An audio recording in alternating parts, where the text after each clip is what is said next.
Yang keempat, hadirin dan hadirat yang saya muliakan, perkara yang membatalkan wuduk yang keempat.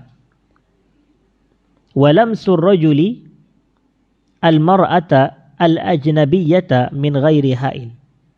Seorang lelaki menyentuh wanita ajnabi tanpa sebarang lapik. Seorang lelaki menyentuh wanita ajnabi, dalam kurungan wanita asing, bukan mahram dia, min ghairi ha'ilin, tanpa sebarang lapik.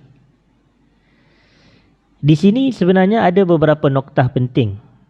Macam saya katakan kepada tuan-tuan, kitab kita adalah kitab berkenaan dengan apa? Dalil. Semua dalil je, dia tak ada syarah banyak pun. Dia dalil je, dia bagi dalil-dalil bagi setiap kenyataan daripada Qadhi Abu Syuja'. Dalilnya sedikit je disebutkan di sini. Saya baca sedikit. Liqaulihi ta'ala fi ayatil wudu', berdalilkan firman Allah dalam ayat wudu', aw lamastumun nisa', atau kamu bersentuhan dengan orang perempuan. Ai lamastum kama fi qira'ah, iaitu kamu memegang atau menyentuh, sebagaimana yang terdapat dalam suatu bacaan, suatu qiraat dalam Quran. Tapi ada tak syarahan? Tak ada syarah. Kalau tuan-tuan tengok, dia akan, muka surat 23 tu, dia terus pergi poin nombor 5, menyentuh kemaluan manusia dengan tapak tangan.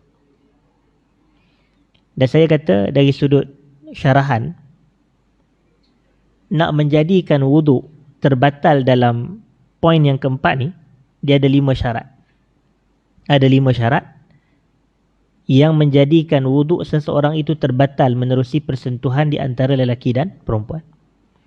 Syarat yang pertama, mestilah persentuhan itu melibatkan lelaki dan perempuan. Dalam erti kata, kalau persentuhan itu antara lelaki dengan lelaki tak batal wuduk, begitulah perempuan dengan perempuan. Dia mesti lelaki dan perempuan. Syarat yang kedua, mereka berdua hendaklah bukan mahram. Kalau lelaki dan perempuan tetapi mereka itu mahram, persentuhan tidak membatalkan wuduk. Saya orang lelaki, saya salam mak saya, tak batal wuduk. Atau saya salam kakak saya atau adik perempuan saya, ini semua tidak membatalkan wuduk. Macam tu juga orang perempuan, kalau dia salam dengan ayah dia, atau dia salam dengan pakcik dia, atau dia salam dengan anak saudara lelaki dia, atau dia salam dengan adik-beradik lelaki dia, semua ini tidak membatalkan wuduk. Kenapa? Mahram. Jadi lawan kepada mahram adalah bukan mahram. Ataupun yang kita kata tadi, ajnabi bagi lelaki atau ajnabiyah bagi perempuan. Begitu. Yang ketiga, persentuhan yang membatalkan wuduk, kedua-dua mereka ini hendaklah dewasa. Maknanya yang pertama tadi antara lelaki dan perempuan. Yang kedua, mereka bukan mahram. Yang ketiga, mereka berdua adalah dewasa. Kalau seorang sahaja yang dewasa, sedangkan seorang lagi adalah kanak-kanak, ini tidak membatalkan wuduk. Macam kita lelaki dewasa, kita salam atau bersentuhan kulit dengan budak perempuan kecil 3 tahun sebagai contoh. Itu tidak membatalkan wuduk. Kenapa? Sebab tidak timbul syahwat.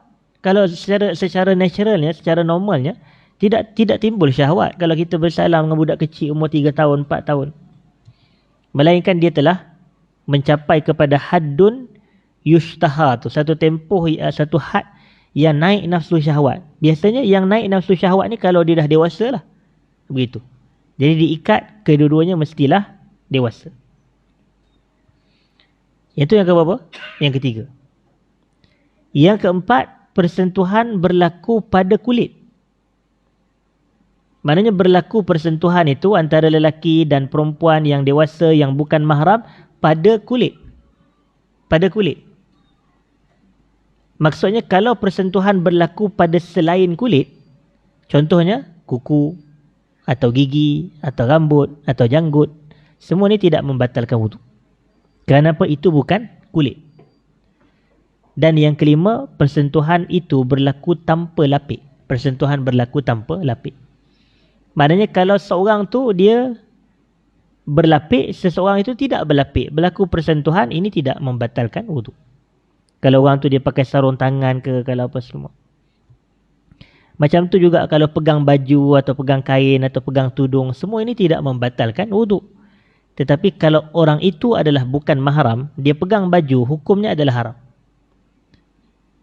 Orang yang bukan mahram nak pegang macam apa? Apa sebabnya? Bukan ada keperluan pun. Ha? Plastik adalah penghalang.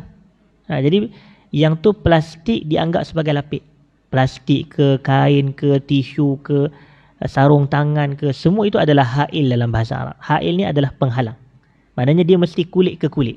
Macam tu. Tapi kalau ada penghalang, ia tidak membatalkan wuduk. Baik. Tapi kalau tanpa penghalang, ia membatalkan wuduk.